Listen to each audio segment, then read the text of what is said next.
It was the last weekend of October, the kind where the air feels thin and sharp, like it's warning you winter's not far. My friends and I, Mason, Kelly, and Drew, had run out of ways to kill time in our nowhere town.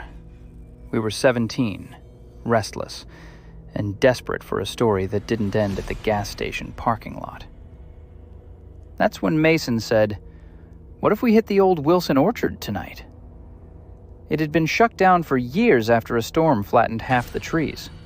Folks said the owner went missing that same winter. Of course, that made it irresistible. By the time we parked off the dirt road, fog was swallowing the headlights. The orchard stretched out in crooked rows, the trees bending like old men under the moon. We climbed the fence and started picking through the scattered apples, chuckles softly, laughing like idiots.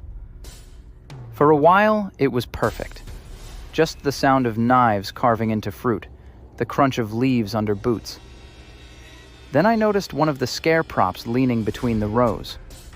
It was taller than the rest, wrapped in faded plaid, head slumped forward. When I looked back a few minutes later, it wasn't leaning anymore. It was standing straight. Kelly said, "Did that thing move?" Drew laughed it off, but his flashlight hand was shaking. We packed up fast after that. But halfway back to the fence, something brushed my leg. Not a branch, not wind. Something cold and deliberate. When I turned, that same scare thing was standing between the trees again, closer now. We didn't run. We bolted. The fog closed around us like a fist. Later, we swore we'd imagined it. Until the next morning when Drew texted me a photo he found on his phone. A picture of us in the orchard, taken from about 10 feet away. I've always loved Halloween. I'm 26 now, but my roommate Kyle and I still treat it like a sacred holiday. Fake cobwebs, blinking lights, stupid plastic ghosts. Our apartment turns into a discount haunted house every October.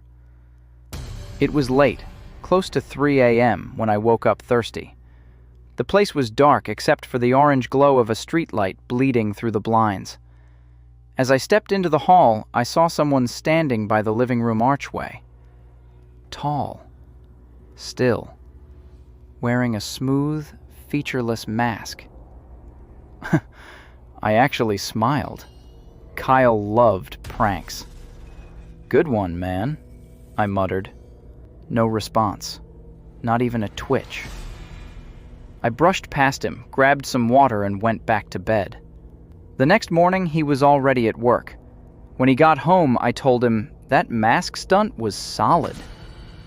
He frowned. "What mask?" We went still at the same time. I described.